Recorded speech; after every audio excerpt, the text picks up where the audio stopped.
Welcome, Mr. Mathew Swift. Thank you for being here with us at APAC today. Thank you. Thank you for having me. Yeah, absolutely, man.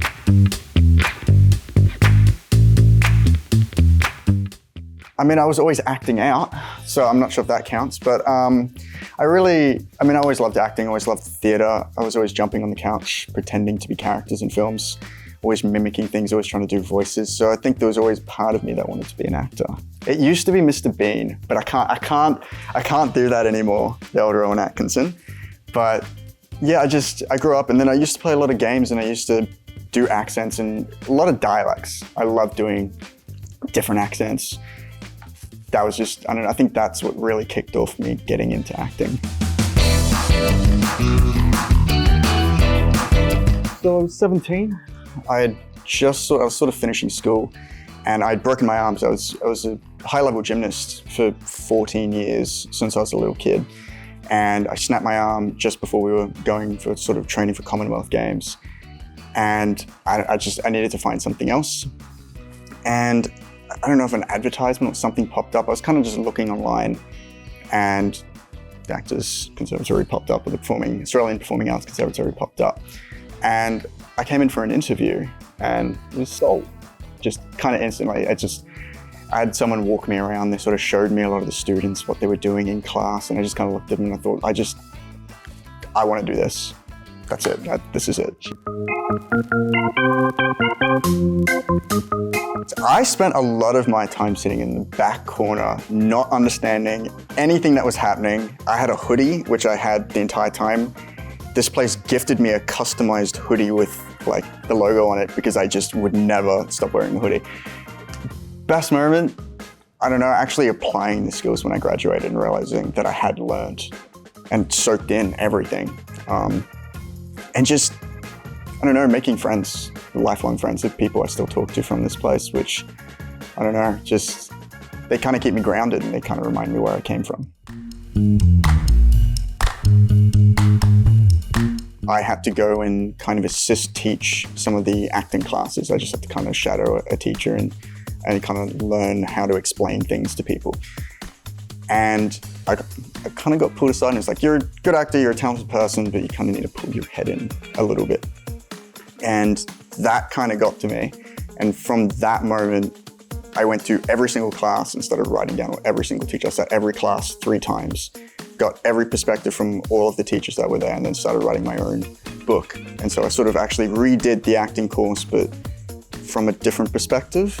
And when I felt like I could teach it, that's when I felt like I understood it properly. And that's when I felt like my career could actually go somewhere. Because now I actually understood what everyone was trying to tell me for so many years. So the answer is not that as exciting as I would like it to be. I did not audition properly for the role. I had a producer directly contact me for it. There was sort of a big hunt for the character Shanti, and they just sort of, I guess they couldn't really just land on the person that they wanted for it. And I'd worked with a producer on something else and they sort of directly approached me and said, look, we want you for this role. I like auditioning, I like earning the role, I like seeing good casting in films. And so I was like, well, let me audition anyway, let me do something. And they said, all right, how about we'll screen test you. We'll give you something, just put it down on camera and we want to see what you can do with the character. And I took the script and then completely threw away the script and did my own thing for the screen test, which is such a probably terrible thing to do, and just made the character entirely my own and sort of ad-libbed and played with it. And then they loved it and they said, come and just do exactly that. That's what we want. So I play Shanti. He's kind of the character you're meant to not like, but you end up liking. He's very relatable. He's just kind of he's a bit of a bully, but he's just a kid trying to find his own way. And sort of, I feel like that comes across in the film. So you're meant to kind of not like him. He's meant to be the bully. He's meant to be the antagonist. He's meant to be the reason that's causing a lot of the problems for one of the main cast members throughout the film. But yeah, he's a complicated but not complicated character because he's just like all of us when we were 17. I've never played the drums in my life. maybe in the 3rd grade, and I came home and my parents said, oh, absolutely not. You're loud enough. We don't want it. The neighbors don't want it. It's a no. So no drums for Matthew until this film. They didn't tell me about the drums actually until I sort of officially got the part and was flying to Sydney. They're like, you're playing the drums, by the way. And I went, I don't know how. So we negotiated to get drumming lessons. I had 5 weeks to learn the drums, which is a lot. It was about probably 6 or 7 lessons in total. Learnt the basics, worked with Hick Sugimoto, who was Australia's Got Talent's runner-up for drums. He taught me in Brisbane, and then we got to Sydney, and we hadn't even gotten all of the songs yet. So I'd only learnt 2 of the songs. We hadn't even learnt some of the final big songs yet for the film. They were still working that out. I mean, the most common thing with movies is the music is done in post-production. So they were trying to obviously get the music done that's sitting in the film before even production was ready. So they were still finalizing some of those songs.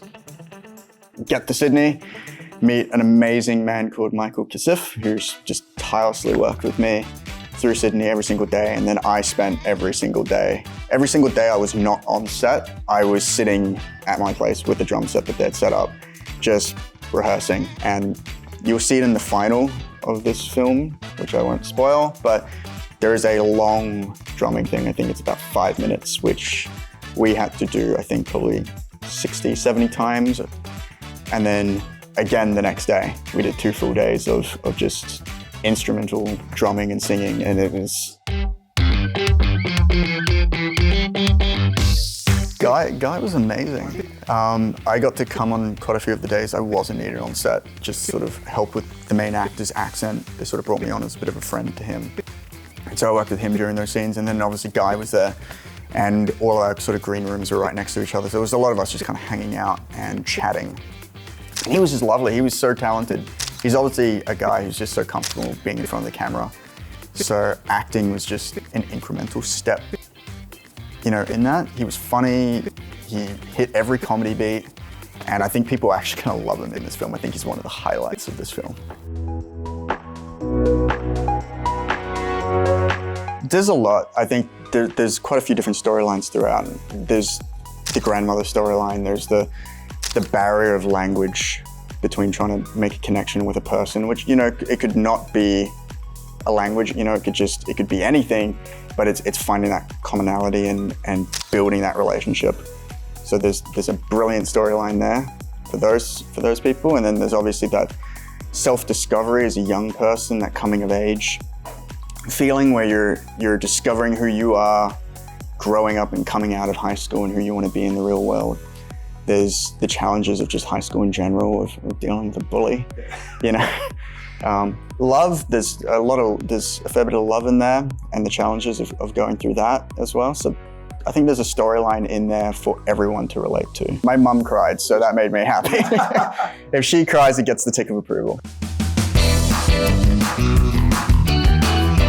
I actually love it. I always wanted to be Superman. I always wanted to play sort of hero characters, especially when I came here. I always wanted to be the main Mission Impossible, Tom Cruise, main good guy saving the world. Now I find bad guys are so much more fun, especially if you add the depth to them. There's always a motivation for why they're doing something. It's not just, I just want to save the world, because it's something in the world has hurt them, and instead of choosing the path of doing the good thing, they've chosen to fight the world back. So yeah, I love bad guys, and I find it so fun when people come up to me afterwards, and it's actually a little bit concerning maybe when people like you and you're the bad guy, but no, I love it. I think I had a very different approach when I first started acting of how I perceived like high drama, emotional scenes. And I think what I learned here actually massively helped my ability to take on those roles. Because I think, doing action, doing things is easy, but quiet, still moments where you're just maybe not even talking, you're just listening to what the other person is saying, and that's the scene. That's something I feel like I can now take on, thanks to kind of what I've learned here and sort of through my years through acting. networking, I think in probably the first 5 to 10 years is everything. It's go to every film festival, talk to everyone, make your own stuff and show people what you can do. Don't ever ask to be in something. People, I think they can smell needy people from a mile away. They want people who they can just see talent and they go, cool, yeah, actually I have this project, I want you to be part of it. So go to film festivals, network, and just talk to people, make stuff with other people, go talk to other people from other places and just make stuff. First 10 years is difficult. That is the grinding and the networking. Then after that, those people come to you, those people move up in their own fields and then they want to work with you, because you helped them when they didn't have anything and now they want to help you.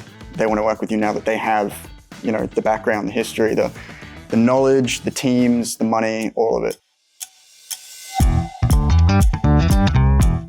I think the most fun I've ever had is a film called Danger Close, which we shot here on the Gold Coast. And that was just rain and mud and just, dressed in army clothes and just rolling around. Yeah. So Sydney was great. There was a different experience. It was very glamorous. It was very kind of actorous, But I think the most fun is kind of hands dirty in the mud, just.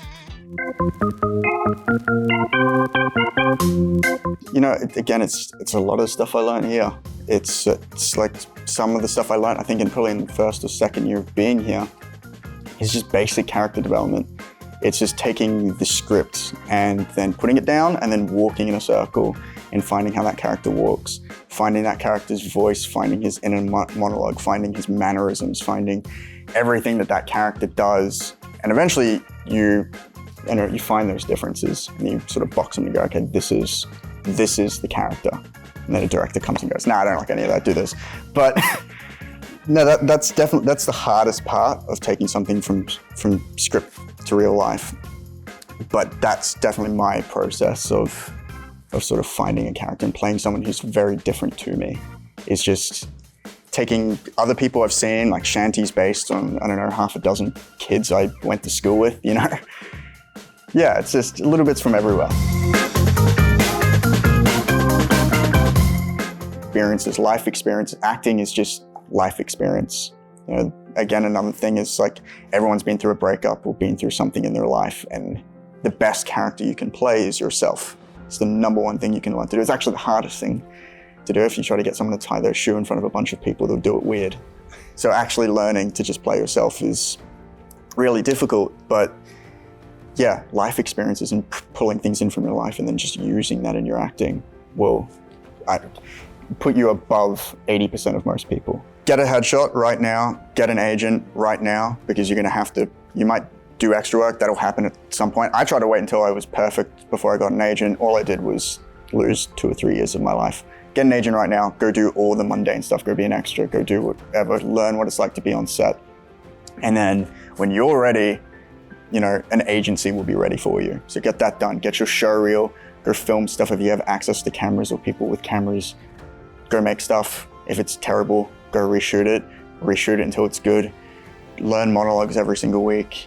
Don't take anything as an excuse. Don't use I'm studying as an excuse not to be doing other stuff in the meantime. Use the time while you have it, because once you lose that time, you lose it. I'm lucky that in this film I got to play a 17-year-old, but those roles are definitely going away. So you'll lose opportunities to play roles that are your age. Don't concern yourself with trying to be Tom Cruise, who's 45, playing an action role like I wanted to. Fall in love with playing characters that are right for you at this time. Find your box, and then when you excel in your box, then step out of it and play different things. I think that's all the advice I wish I'd been given just immediately. Hi, I'm Mathew Swift. I play Shanti in Hindi Vindi, and I would love for you to come and watch our film. It's premiering right now in cinemas Australia-wide.